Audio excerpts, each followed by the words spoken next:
Is beauty in the eye of the beholder? Really? Is that truly where beauty is? I find this a very intriguing and really important question because beauty affects us all so deeply. And we are so, it's such a deep longing and something that grabs us so intensely when we see it, that I feel that it has a much deeper meaning than being something that's simply in the eye of the beholder. One person thinks it's beautiful, another person doesn't. I don't believe for 1 minute that beauty could have the deep, deep power over us, if not over us, but the deep power of connecting in us, if that were true.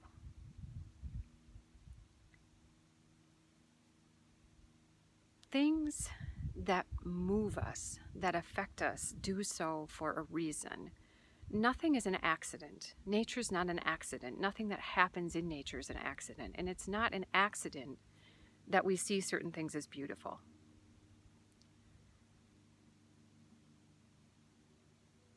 So it's easy to say, I think the color red is beautiful and you think the color blue is beautiful. But is that what we really mean by beauty? Is that the beauty, is that the concept that we're really talking about? Or is that just more like a favorite color? Sometimes we belittle beauty, and then it makes it easy to say it's just in the eye of the beholder. It's, whatever anybody wants it to be. But that's not the thing that we write music about and make movies about and write books about. It's not the thing that moves us to tears. I would argue beauty is not in the eye at all. Beauty is not something that we see. It's something that we feel. Beauty is that sensation of the sudden release of energy that was previously stuck. It's the sudden flow. It's the change. It's the delta. It's the change in your energy from sitting and stressed and still to suddenly flowing. And we say, beautiful. That was so beautiful. Beauty is what the things that we see that cause that release to happen. And beauty is typically universal. There are a lot of reasons why one person would be attracted to one art and another person to another, and I can get into that later. But right now, let's focus on the enormity of beauty that is universal. There are many beautiful, beautiful teachers are one thing that's so universal. When you see a teacher that causes a child or a student, an adult student, but causes a student to blossom, to glow, to grow, to get a sparkle in their eye, to accomplish things, everybody who's even remotely normal considers that beautiful. Everybody does. This is the stuff we make movies of. This is the stuff that moves us to tears. If we see, think of the beautiful images that you see of a child in a meadow sniffing a flower, caught completely, the video or the photo was taken completely with a child completely unaware of it. So you saw them totally in their natural state. And we're just drawn to that. And we look and we feel that flow in ourselves and we love it. And anyone who sees that picture would say, that's beautiful.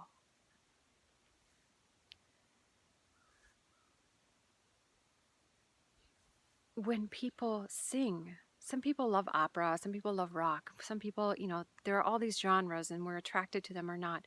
But then there will be that voice that we hear one day, that everybody across all genres goes, wow, that's beautiful.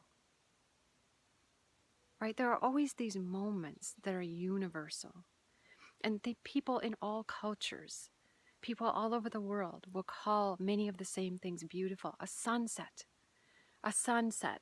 Well, it's too far gone right now, but it's beautiful. Flowers, the world over, are beautiful. Flowers are designed to draw us in, to draw that energy forward, to make it unstuck, to make it flow to the flower. The texture of their petals, their colors, the shape, it's all designed to attract you to it. Flowers are universally beautiful. We might have our favorites. We might prefer one more than another, but in general, flowers are universally beautiful. So there are all kinds of things in the world that are universally beautiful. And that's important. That's really important and something that we need to consider. Think also of things like the golden ratio. This has been a mystery. It bothers scientists because it's universal. We see it all over the place. We naturally create things in the golden ratio, the 3-to-2 ratio, almost a square, but a little bit longer horizontally than vertically. And it's all over nature too, but it's also not all over nature, but we see it because our eyes pick it out. We pick it out all the time. So there's something about it. But it seems to be just the realm of beauty. It seems to be, people are typically pitting science and beauty against each other. Like, beauty is not understandable rationally, and science can't have any of the mystery of beauty in it. But the energetics of behavior is all about the intersection of science and beauty. So there are reasons for all of this. And Adrian Bijan, I think I'm saying his name incorrectly, he discovered the constructal law. And I'm not going to go into the constructal law right here, but it talks about how the design of things is not random, that everything is designed to increase flow over time. So we have the branching vascularization of things that is all over the place. So our lungs, our blood vessels, neuronal pathways in the brain, rivers, tree roots, tree branches, veins on leaves, all of these things follow the same branching patterns, to use an example of the constructal law. And there are reasons for that have to do with flow. The flow of energy, of water, of heat, of some form of energy flowing. And he theorizes that the golden ratio is so appealing because in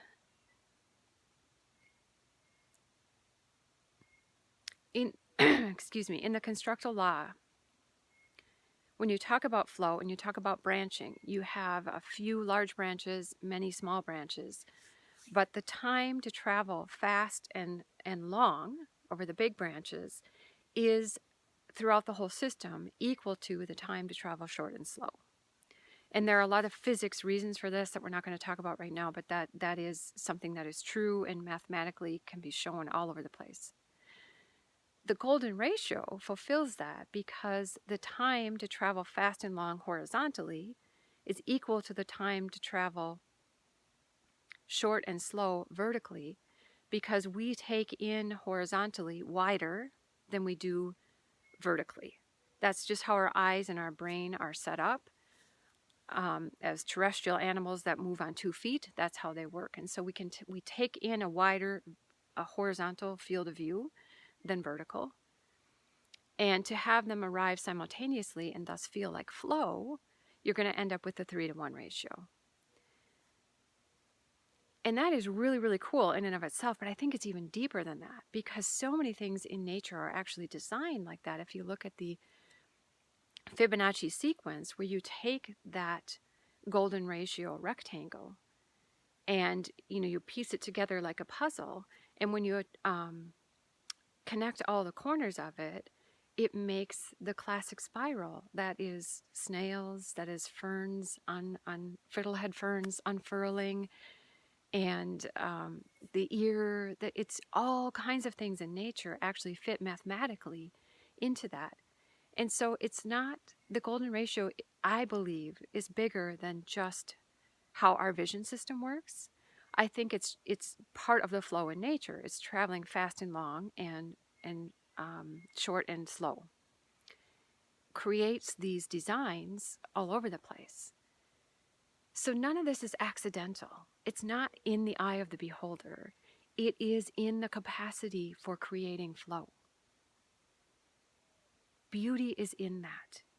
And when we connect with it, it's when our flow is connecting with the flow that we're seeing. That's when we feel the beauty. That's when we call it beautiful. It's when we identify it as beautiful.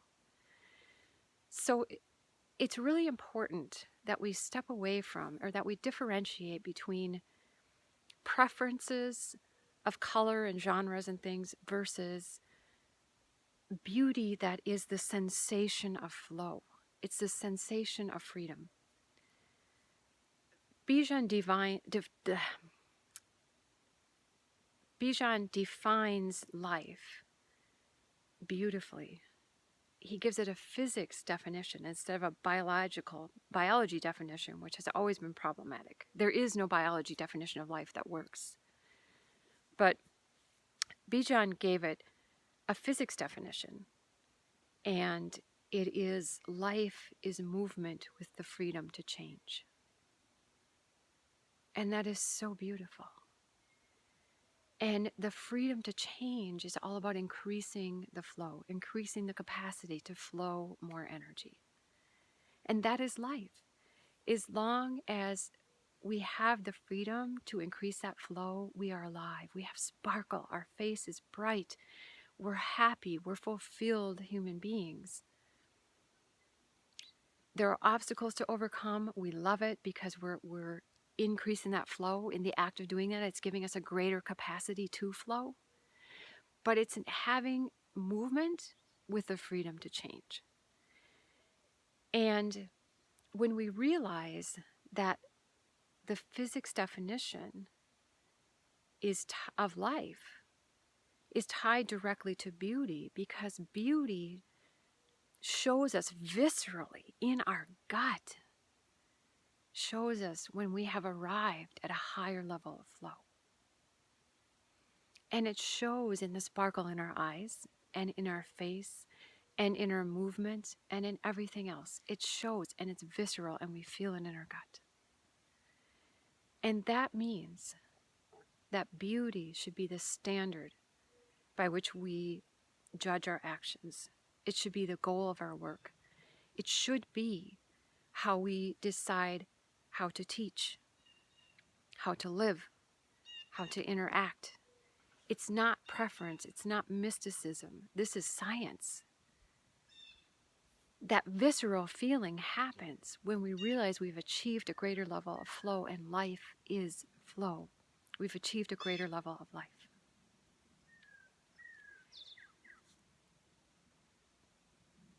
And